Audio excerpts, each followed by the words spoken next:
word nerds, Kate here with another book review.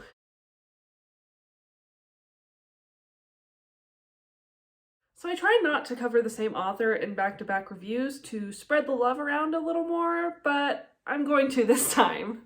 We're talking about Carrie Anne Noble again. Part of the reason for that is I like to review books that I've just finished reading because my emotions and impressions are still very fresh. And I didn't do a lot of reading in the last month and a half. Plus, this book is just so good, I had to talk about it. So today we're talking about The Mermaid Sister by Carrie Anne Noble. The story follows Clara and her sister Marin. Both girls are adopted and live with their Aunt Verity. Shortly after turning 16, Marin begins to change, and it turns out that she's actually a mermaid. Clara and Verity try their best to keep Marin comfortable, but soon realize that she won't be happy unless she's in the ocean, and they live in the mountains. And so Clara and Marin, along with their friend O'Neill, set out to try and get Marin to the ocean before she wastes away. So, what are some things that I really loved about this book? Just like Gretchen and the Bear, this book had incredible characters and fantastic lore. I really love the world building that Carrie Anne Noble does. Everything is so well thought out and very easily conveyed.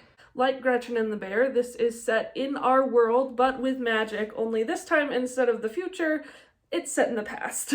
Clara and her family live in the mountains of Pennsylvania in the 1800s, I want to say. This book also seems pretty heavily inspired by a couple of fairy tales that I love. I would say that the most obvious ones are The Little Mermaid, only sort of in reverse, and Thumbelina.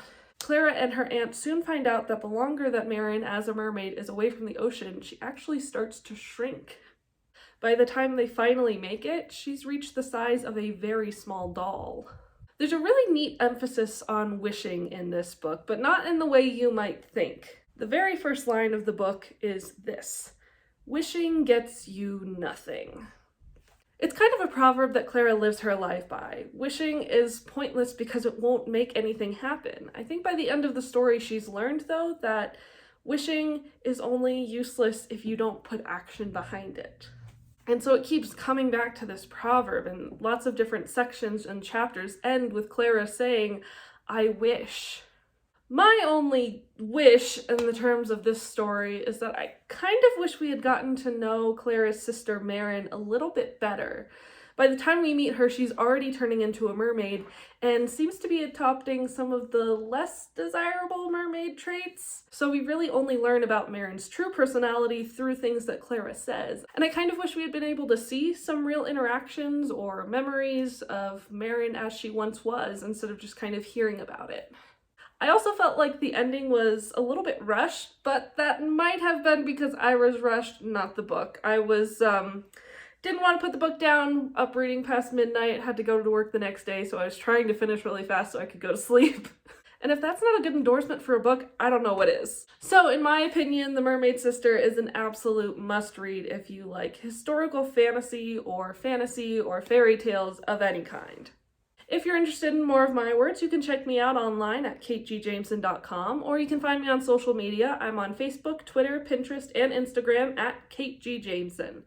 If there are any books, movies, TV shows, anything you would like to see me review that's related to fantasy or fairy tales, please let me know in the comments. Don't forget to like and subscribe, and you will see me next time, word nerds.